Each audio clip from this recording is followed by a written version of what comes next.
오늘 설교 제목은 기쁨입니다. 여러분 같이 한번 따라해 봅시다. 기쁨.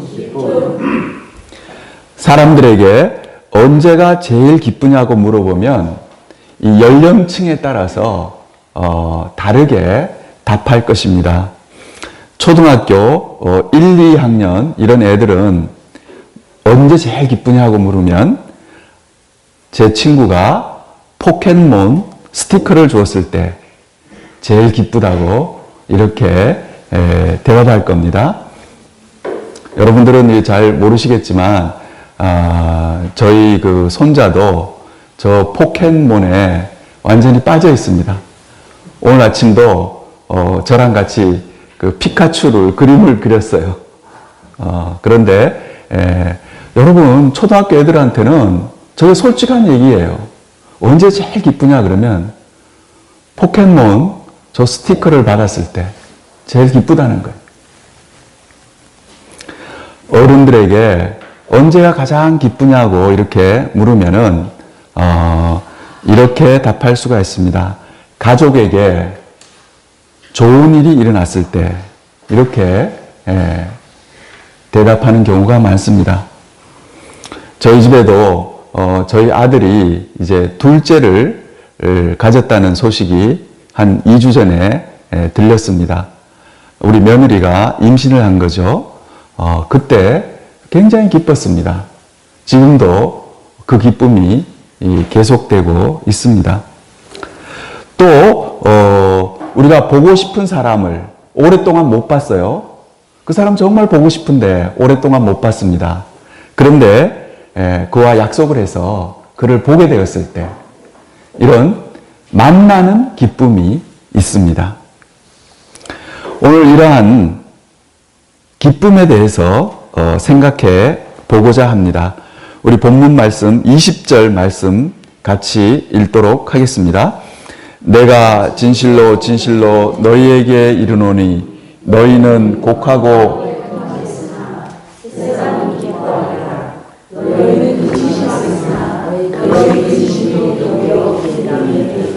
아멘. 20절 말씀은 예수님이 십자가에 죽으실 것과 그 후에 부활하실 것에 대해서 얘기를 하면서 나온 말입니다. 너희는 곡하고 애통하겠으나 세상은 기뻐하리라. 이 말은 무슨 말이냐 그러면요. 여기서 얘기하는 너희는 예수님을 따르던 제자들을 얘기합니다. 예수님이 십자가상에서 죽임을 당하면 너희들, 즉 제자들이죠. 제자들은 곡하고 애통하겠으나 세상은 한 말은 세상 사람들은 하는 말입니다. 세상 사람들은 오히려 기뻐하리라. 그렇게 예수님이 얘기하는 겁니다. 내가 십자가에서 죽임을 당하면 너희들은 제자들이죠. 너희들은 울면서 애통해 하겠지만 세상 사람들은 오히려 기뻐한다고 예수님이 말씀을 하시는 것입니다. 여기 20절에 세상 사람들의 기쁨은 우리가 흔히 알고 있는 그런 기쁨과는 조금 종류가 다른 기쁨입니다. 예수님이 십자가에서 비참하게 죽으니까 그것을 보고 쾌감을 느끼면서 기뻐하는 것입니다. 이러한 기쁨은 잘못된 기쁨이라고 할 수 있습니다. 오늘날도 이런 잘못된 기쁨을 즐기는 사람들이 많습니다. 남이 잘못되는 것을 보고 기뻐하는 거죠. 보통 사람들은요, 남이 잘 되는 것 보고 기뻐하기보다는 남이 잘못됐다는 소리를 들으면 더 기뻐합니다. 더 좋아해요. 여러분, 교회에 대한 소문도 그렇습니다. 어떤 교회에 뭐 분쟁이 있다든지, 뭐 목사님과 교인이 싸운다든가,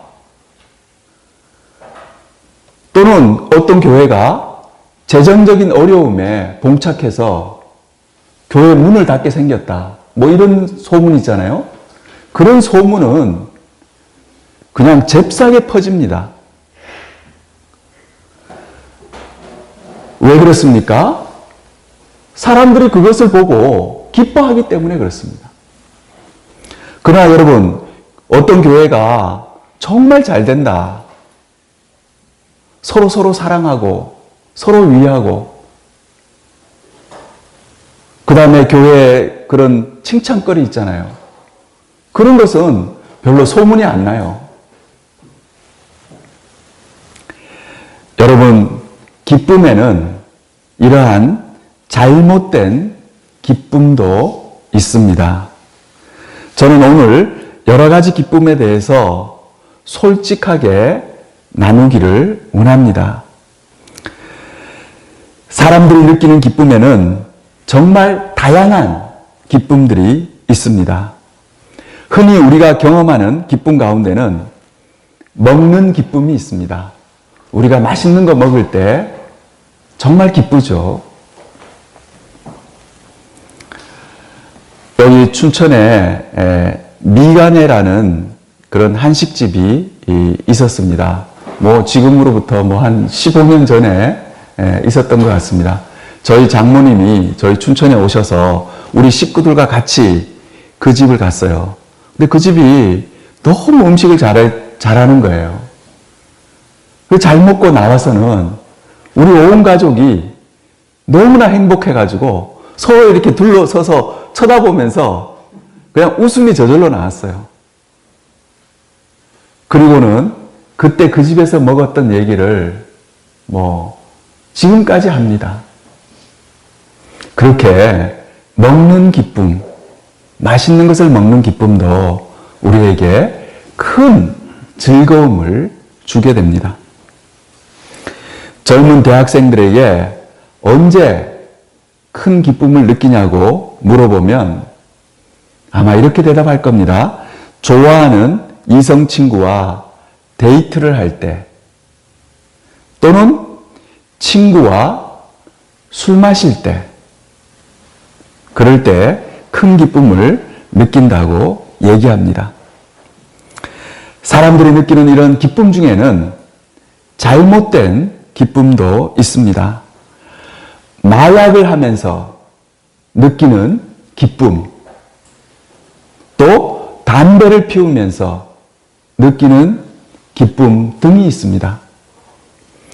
마약이나 담배가 건강에 해롭다는 것은 다 알고 있습니다. 그것을 하는 사람도 그걸 알고 있어요. 그러나 그것이 주는 기쁨이 엄청 크기 때문에, 그것이 주는 즐거움이 너무나 크기 때문에 그걸 뿌리칠 수가 없는 것입니다.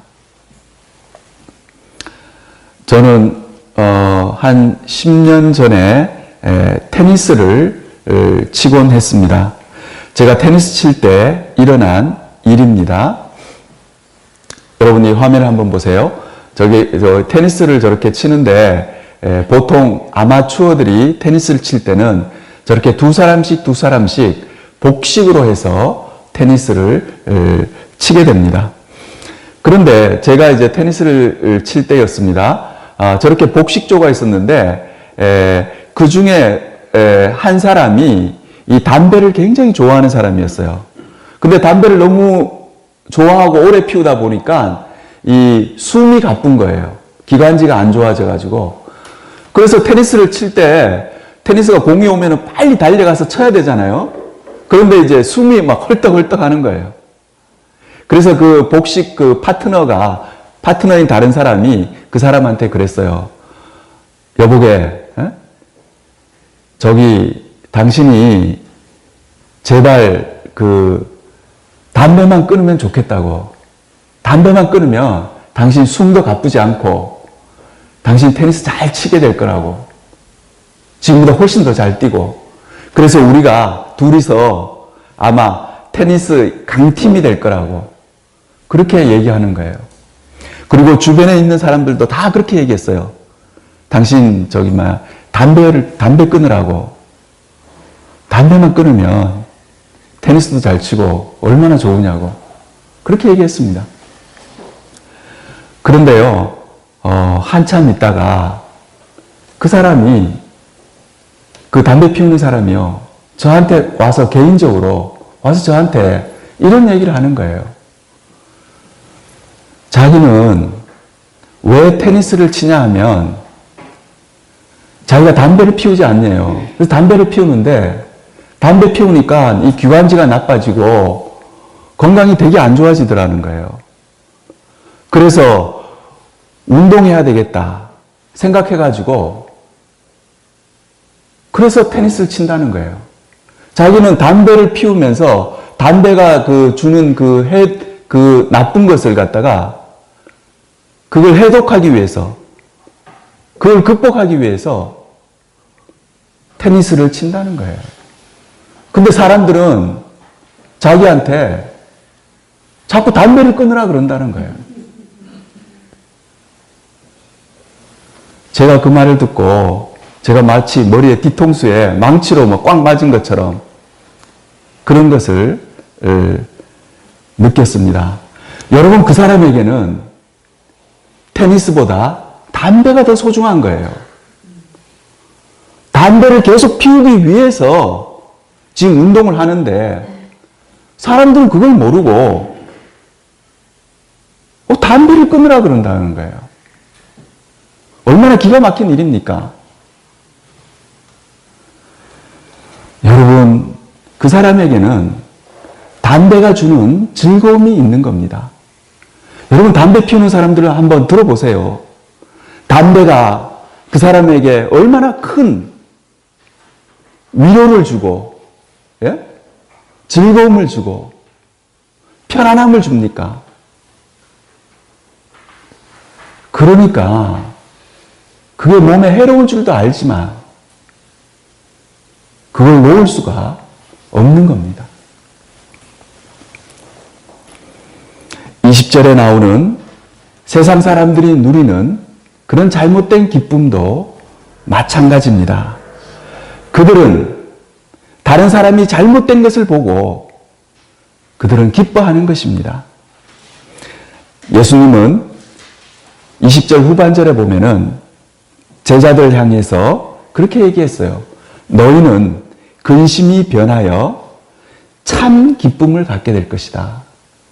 그렇게 얘기를 하셨습니다. 21절 말씀 같이 읽겠습니다. 여자가 해산하게 되면 그때가 이르렀으므로 근심하나 아기를 낳으면 세상에 사람 난 기쁨으로 말미암아 그 고통을 다시 기억하지 아니하느니라. 아멘. 오늘 본문 말씀은 예수님이 하시는 말씀입니다. 예수님은 이런 참 기쁨, 바른 기쁨은 어떤 기쁨인지를 설명해 주고 있습니다. 이 참 기쁨은요, 우리에게 당하는 그런 고통을 다 잊어버리게 해줄 수가 있다는 겁니다. 여자가 임신해서 배가 불러왔습니다. 걱정이 태산이었습니다. 왜냐하면 내가 애를 잘 낳을 수 있을까? 내 속에 있는 배가 불러오니까 내 속에 있는 애가 점점 커지는 것을 느끼는 거죠. 이렇게 큰 아기를 내가 어떻게 낳을 수 있을까? 또 주변에 얘기를 들어보니까 아기 낳다가 죽는 경우도 있다고 하던데 그러면서 걱정이 태산 같았습니다. 그러나 애를 낳고 나니까 애가 너무 귀엽고 사랑스러운 거예요. 그래서 그 애 낳는 고통을 다 잊어버리게 되는 겁니다. 여러분, 이렇게 하나님이 우리에게 주시는 기쁨, 참 기쁨 있잖아요. 아까 얘기했던 그런 잘못된 기쁨 말고 참 기쁨은 우리의 모든 고통을 잊어버리게 합니다. 그걸 다 잊어버릴 정도로 이게 기쁜 거예요. 우리 예수 믿는 사람은 그래야 됩니다. 내가 교회 가가지고 예배 드리면서 하나님을 만나는 기쁨이 나에게 큰 기쁨으로 다가오면요, 어쩐지 아십니까? 세상 살아갈 때 그 느꼈던 모든 고통이 다 없어지는 거예요. 다 다 잊어버리는 거예요. 마치 애 낳는 여자와 똑같습니다. 애 낳고 나면은 새로운 생명이 태어났기 때문에 그 새로운 생명을 보고 있으면 애 낳던 고통을 다 잊어버리는 거예요. 그래서 어떻게 됩니까? 조금만 지나면 이제 또 둘째 갖겠다고 그럽니다. 첫째 임신하고 있을 때는 이제 이걸로 끝이라고 하던 여자가 첫애를 낳고 나면은 그 다음에 둘째를 갖겠다고 그렇게 얘기하는 거죠.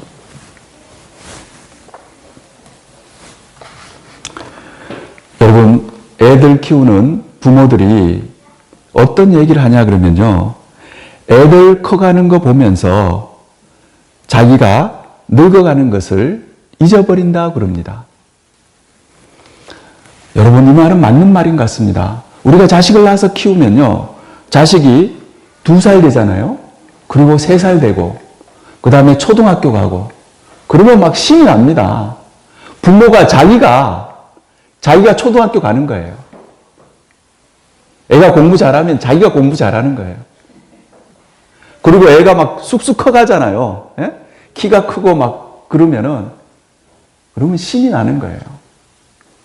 그거 애 커가는 거 보면서 자기가 늙어가는 것을 잊어버리는 겁니다. 여러분, 애가 중학교 가고 고등학교 가고 그러면 좋죠. 그러나 그러면 어떻게 됩니까? 자기는 어떻게 돼요? 자기는 나이가 50이 되고 60이 되고 이렇게 되는 거예요. 자기 몸이 점점 약해지고. 그러나 그거 생각 안 해요. 애 크는 거 보고 자기가 늙어가는 것은 잊어버리는 겁니다.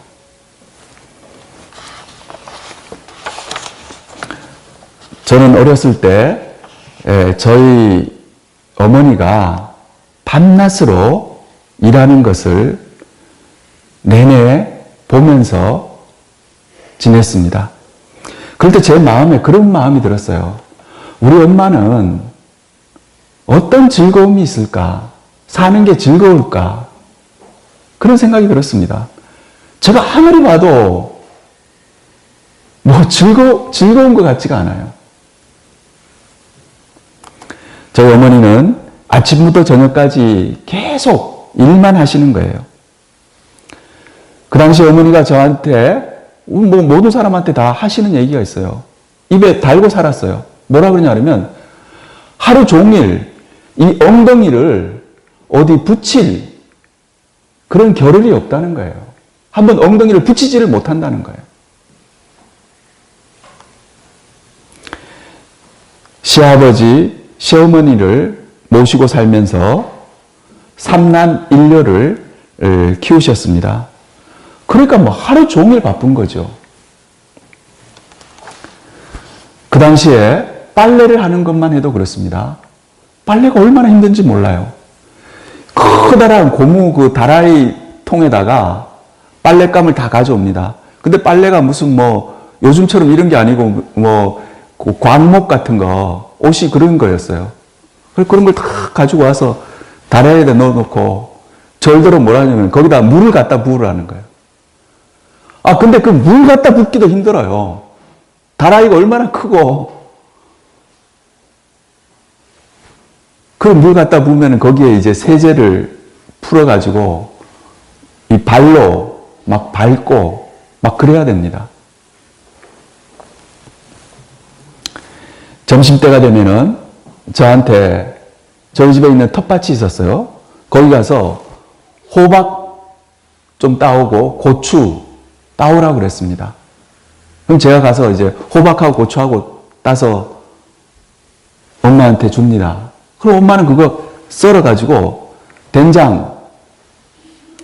된장찌개 있죠. 된장에 넣어가지고 그 다음에 밥하고 그게 전부 답니다. 그렇게 하고 점심을 먹는 거예요.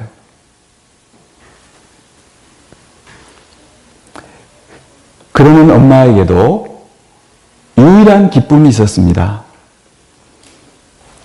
아들이 학교 갔다 초등학교죠. 초등학교 갔다 오면서 어떻게 하면서 오냐 그러면 시험지를 들고 엄마 나 100점 맞았어 하면서 오는 거예요. 그러면 그 말을 들은 엄마가 그 어려움, 그 고통, 그 힘든 거 그런 걸 싹 다 잊어버리고 그렇게 좋아하시는 거예요. 그 얼굴에 미소가 번지게 되는 걸 볼 수가 있었습니다. 모든 힘든 것들이, 모든 고생이 한순간에 날아가고 그 말 하나로 엄마 나 100점 맞았어 하는 거 그거 하나로 엄마는 살아가는 겁니다. 22절 말씀 같이 읽겠습니다. 지금은 너희가 근심하나 내가 다시 너희를 보리니 너희 마음이 기쁠 것이요 너희 기쁨을 빼앗을 자가 없으리라. 아멘. 여기 보면요. 지금은 너희가 근심하나 내가 다시 너희를 보리니 했습니다. 이것은 예수님이 부활하시는 걸 얘기하는 거죠. 예수님이 부활해서 내가 너희를 다시 대면해서 보게 될 텐데 그렇게 되면 너희 마음이 어떨 것이라고 얘기합니까? 기쁠 것이요. 이렇게 되어 있죠. 너희 마음이 기쁠 것이요. 너희 기쁨을 빼앗을 자가 없으리라. 이렇게 되어 있습니다. 여러분, 주님을 만나서 얻는 그 기쁨 있잖아요. 부활하신 주님을 봤을 때 그 느끼는 기쁨. 그 기쁨은 너무나 엄청난 것이고 그 다음에 그 기쁨을 빼앗을 자가 없다고 예수님이 얘기하는 거예요. 그리고 이 기쁨은 빼앗을 자가 없기 때문에 어떻습니까? 영원히 가는 겁니다. 평생 가는 기쁨을 얻게 된다는 그런 말씀입니다. 여러분, 기쁨 가운데는 이렇게 빼앗기는 기쁨도 있습니다. 잠시 기뻐하다가 그 기쁨이 사라지는 그런 기쁨도 있는 것입니다. 그러나 예수님이 얘기하는 이런 기쁨은 어떤 기쁨이냐면 영원한 기쁨, 누구도 빼앗을 수 없는 기쁨, 빼앗기지 않는 기쁨. 여러분, 우리도 그런 기쁨이 있어야 됩니다. 그런 기쁨으로 살아가야 돼요.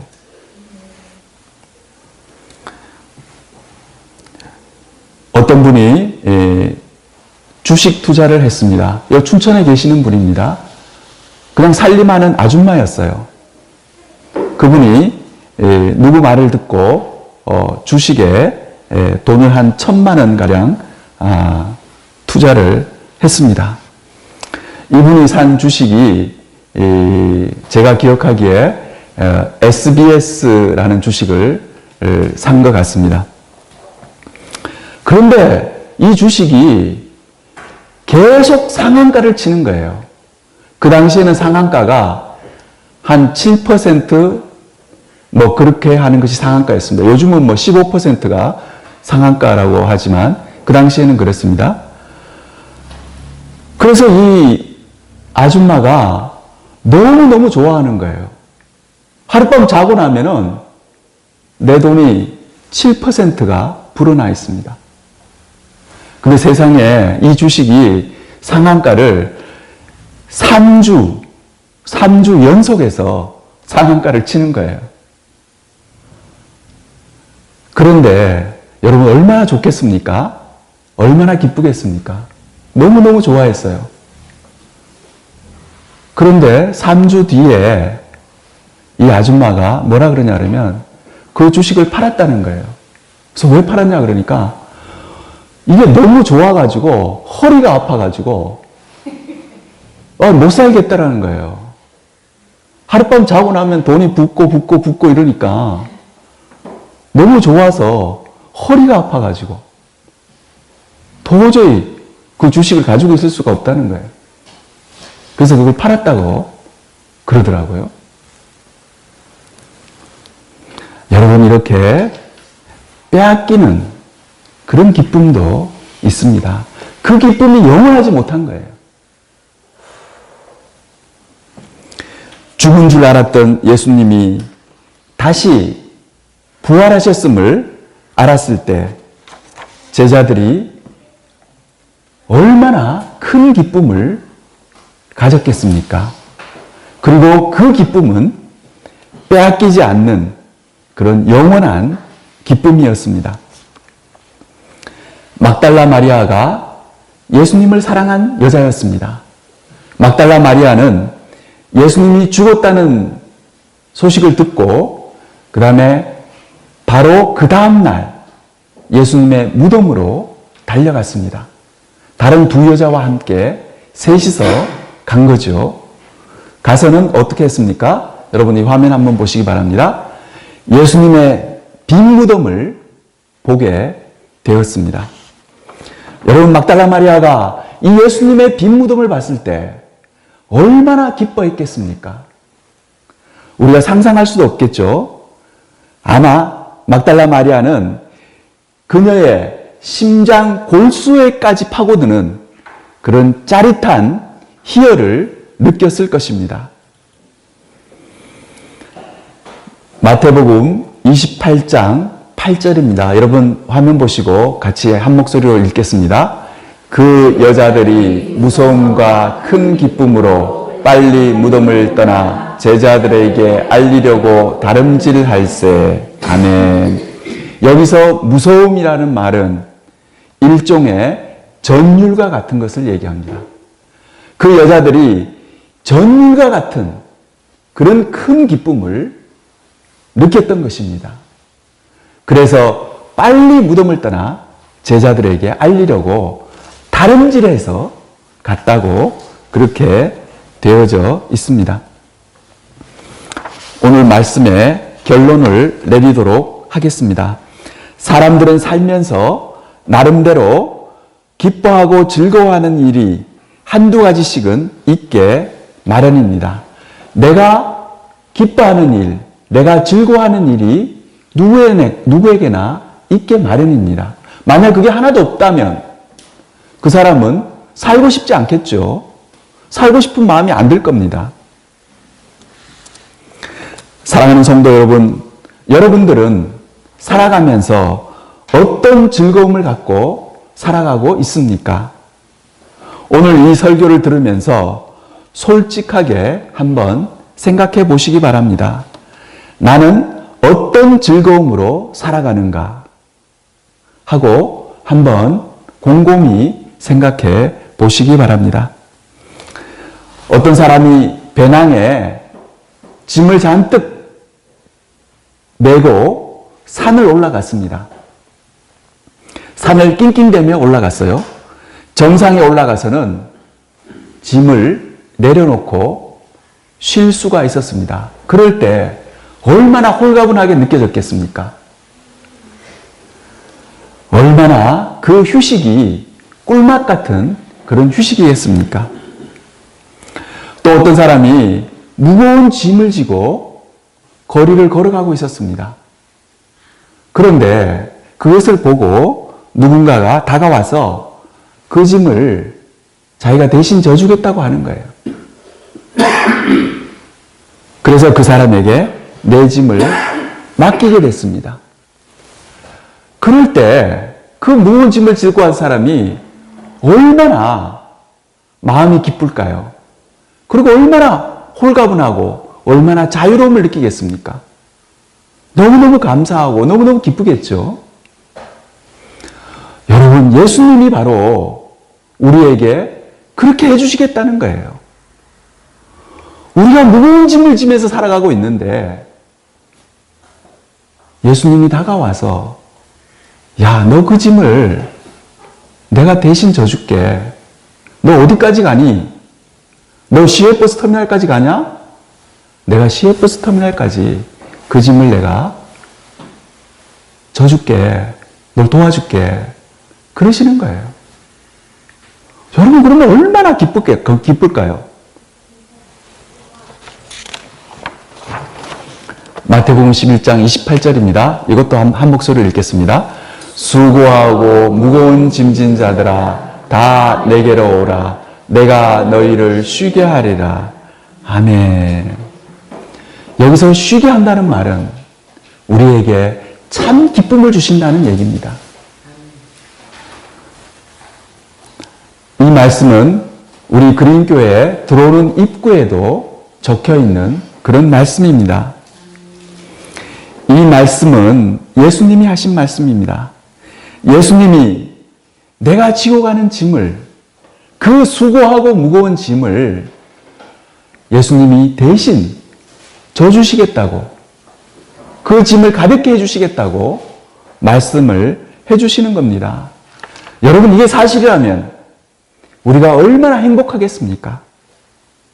얼마나 기쁘겠습니까? 예수 믿으면서 이런 행복과 기쁨을 맛보아야 합니다. 여러분, 이것이 신앙생활의 핵심입니다. 이런 행복과 기쁨을 맛보지 않고 신앙생활을 한다면 그 사람은 아직 신앙생활의 점수에 도달하지 못한 것입니다. 진리를 깨달았다고 볼 수가 없습니다. 예수 믿으면서도 내 짐을 내가 그냥 지고 가는 거예요. 기도도 하죠. 교회 와서 예배도 드리고 하지만 그러나 내 짐은 그대로 지고 가는 거예요. 또 어떤 경우는 이런 경우가 있습니다. 교회에 와서 예배 드릴 때는 짐을 내려놔요. 아이고, 내가 너무 힘들게 정말 짐을 지고 살았네 하고는 짐을 벗어가지고 옆에다가 내려놔요. 예배 드릴 때. 그리고 예배 드리고 난 뒤에 집으로 돌아갈 때는 또 이 벗어놓은 짐을 또 지는 거예요. 또 지고 밖으로 나간다니까요. 그리고 또 생활하는 거예요. 여러분, 그렇게 돼서는 안 됩니다. 우리가 예수님께 온전히 내 짐을 맡겨드리면 교회를 벗어나서도 내가 이제 바깥에 나가서 살 때도 어떻게 돼야 됩니까? 내가 가볍게, 홀가분하게, 이렇게 가벼울 수가 있나? 이렇게 행복하고 이렇게 기쁠 수가 있나? 그렇게 지내야 됩니다. 그게 바로 예수님이 우리에게 해주시고자 하는 일이에요. 그런데 그런 거 하나도 없이 내가 어떤 행복감이나 기쁨 없이 그렇게 신앙생활 한다면 내가 잘못하는 거죠.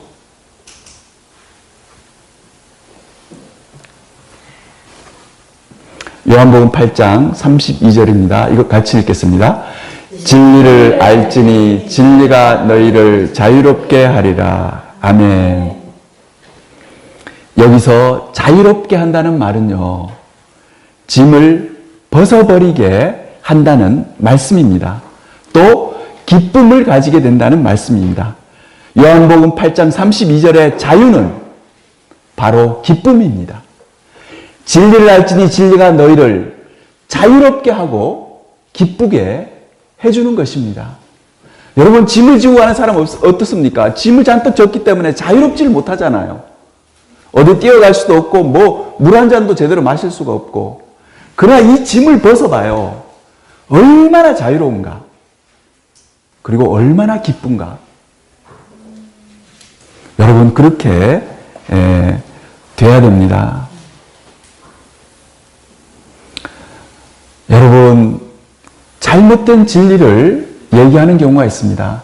여러분, 잘못된 진리는요, 어쩐지 아십니까? 잘못된 진리는요, 여러분들에게 더 짐을 지우는 거예요.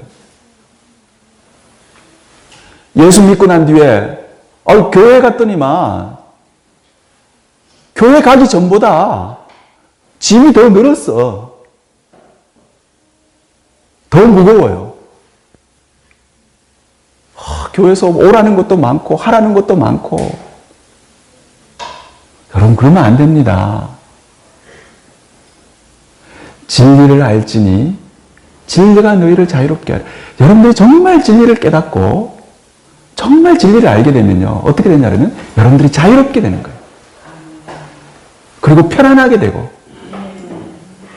그 다음에 기쁘게 되는 겁니다. 여러분 그런 기쁨이 있어야 됩니다. 사랑하는 성도 여러분, 오늘 본문 22절에 내가 다시 너희를 보리니 너희 마음이 기쁠 것이요 이렇게 되어 있습니다. 제자들이 예수님을 다시 보게 됐는데 다시 보게 되면 제자들의 마음에 큰 기쁨이 임하게 될 것이라는 그런 말씀입니다. 오늘 우리가 부른 찬송가 가운데 그런 게 있죠. 주 음성 외에는 그 다음에 뭡니까? 참 기쁨 없도다. 여러분 우리가 하나님을 만나서 하나님의 음성을 듣는 것보다 더 큰 기쁨은 없어요. 우리가 그럴 때 참 기쁨을 얻게 되는 거예요. 우리가 주의 음성을 들을 때 하나님이 나에게 개인적으로 해주시는 말씀 있잖아요.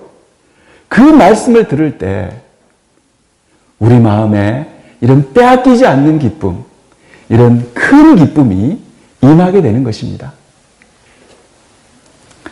여러분 교회에 와서 말씀을 듣는 중에 하나님의 말씀이 나의 골수 깊숙이 완전히 들어오는 경우가 있습니다.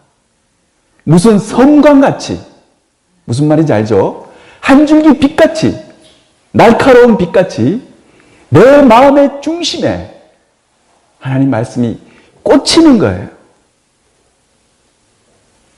바로 그 순간이 진리를 깨닫는 순간입니다. 진리를 알게 되는 순간이에요.